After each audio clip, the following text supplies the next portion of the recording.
Well, I'm Rory and I'm doing my local sport and hero interview with Coffey here. Hi Chris. Well, Rory. Thanks for agreeing to take part in the Spec Project's local sport and hero programme. I'd like to start off with asking some questions about your childhood.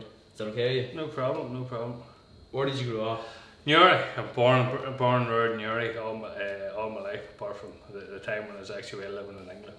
Whereabouts in Newry? Yeah, I was actually born close by here, Daisy Hill Gardens. Literally, we could take a stone and hit the house that I grew up in initially. Actually a local man at the minute. Alright. What age did you first start playing football? Memories of football, I think they actually always had a football in my hands. You know, none of our ones can ever remember me without a football. In terms of competitively, in around the age of 5 or 6, you actually started playing. I started off more with actually GAA than soccer, and spent most of my younger childhood playing GAA for Ballyholden rather than actually soccer, and didn't actually come almost to soccer till later on, you know, in around the age of 10 or 11, where I actually started to play soccer more competitively. What was your major footballing experience during your youth? As I said, it was all up to about the age of 11 or 12. It was all Gaelic. Loved playing Gaelic. I played for school, played for Ballyholden all the time, enjoyed everything about it, and then around the age of about 10 or 11 I started to spend more time with a local side here, Ballabot.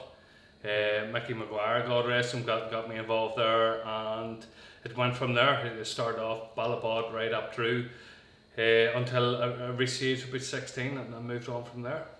Right. What professional club have you supported through your childhood? Oh, I was actually a Man United fan for a period out there, so I get slaughtered for that there.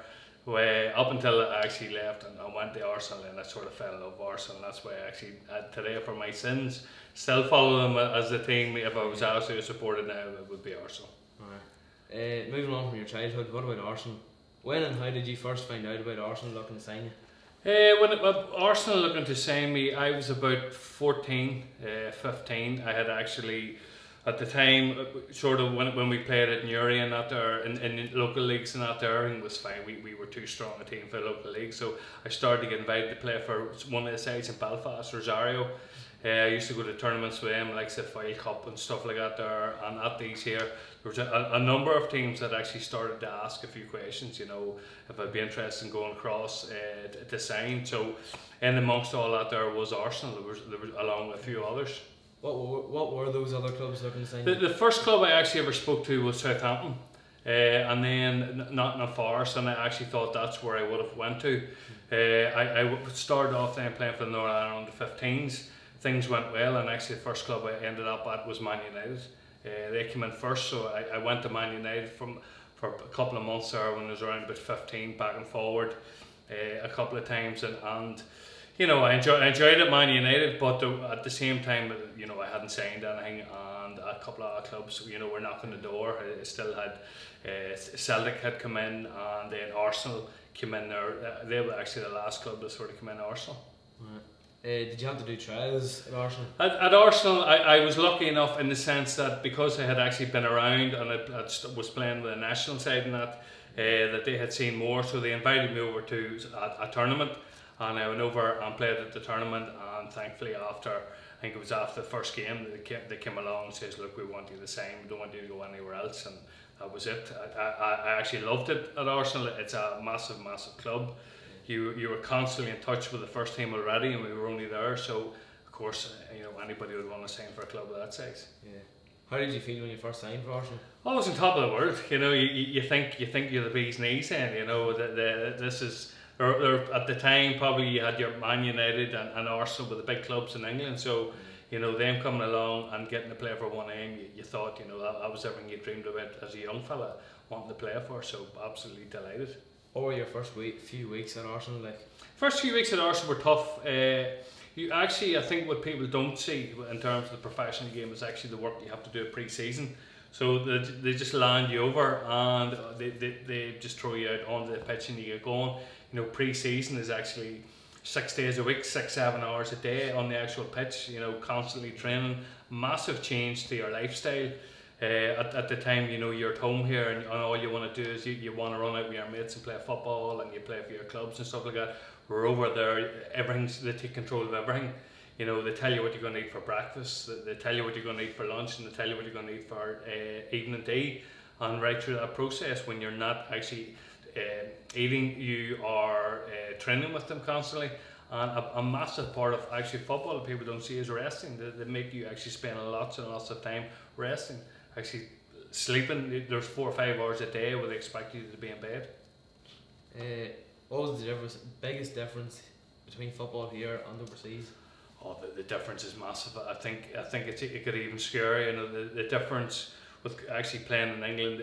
Over here, when you see teams, you have maybe 2 or 3 good players in that team. Yeah. When you go to England, everybody's brilliant, and I mean everybody from the goalkeeper through to number 22. You know, they're all very good footballers, very competent, very fit, and all of a sudden it's where you used to think, well, I only have to dominate 1 or 2 players. You near have to dominate the entire pitch, and that's where it becomes a completely different level. Did you play with any famous or soon-to-be famous players? Yeah, I did. Probably, I mean, at Arsenal, from day one it was totally mixed. You know, you weren't while you were basically looked upon as a youth player initially. You trained openly with the first team. So I mean, the first training session I did was actually with Tony Adams. He was in my group along with several other first team guys. It was, you know, in terms of the famous guys, obviously you had the whole first team that were, you know, everybody knew them, and you had the big famous Arsenal back four at that point, you know, that still they talk about to this day. And my first season, Ian Wright was probably the big star. You know, he was the guy who scored all the goals in that there. But then his second season along came a guy, Dennis Bergkamp, who just for me revolutionised English football. You know, what a player he was, and it was just a joy to actually be around the fella.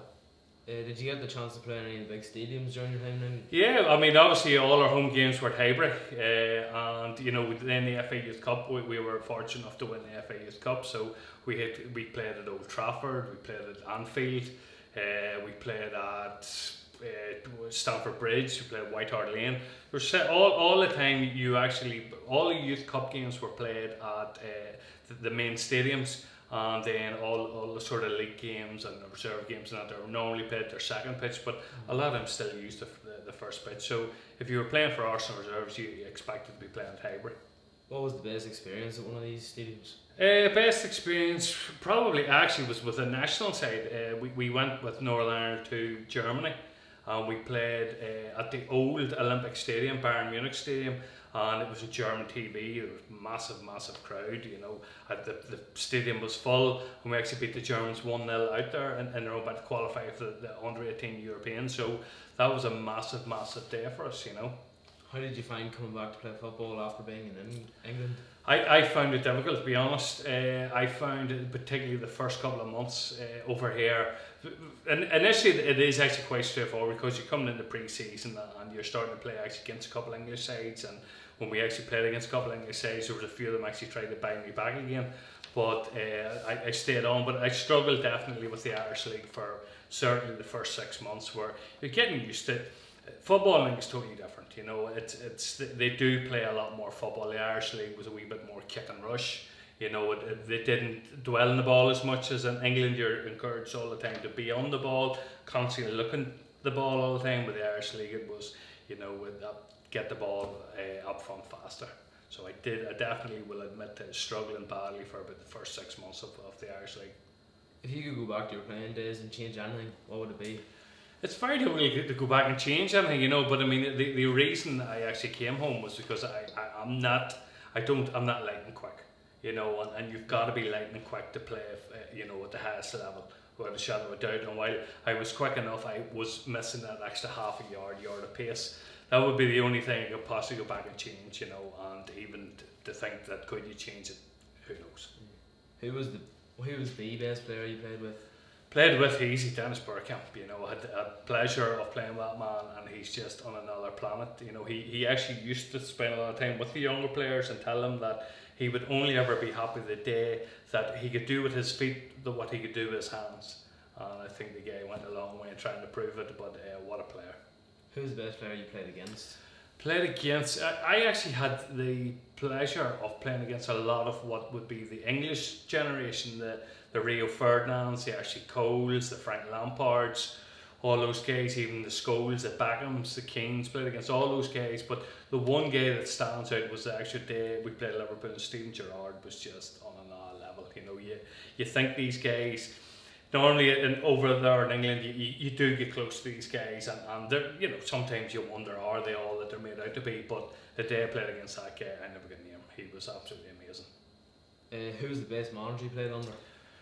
I would say at the time, definitely the one I liked most was Pat Rice. Absolute gentleman, so driven in what he wanted to achieve, so demanding of you as a footballer. He wouldn't accept, you know, anything other than the best that you could produce, and I loved the man for it. And to this day, I think we still talk to him, and oh, what a great guy. What was the best advice you were ever given?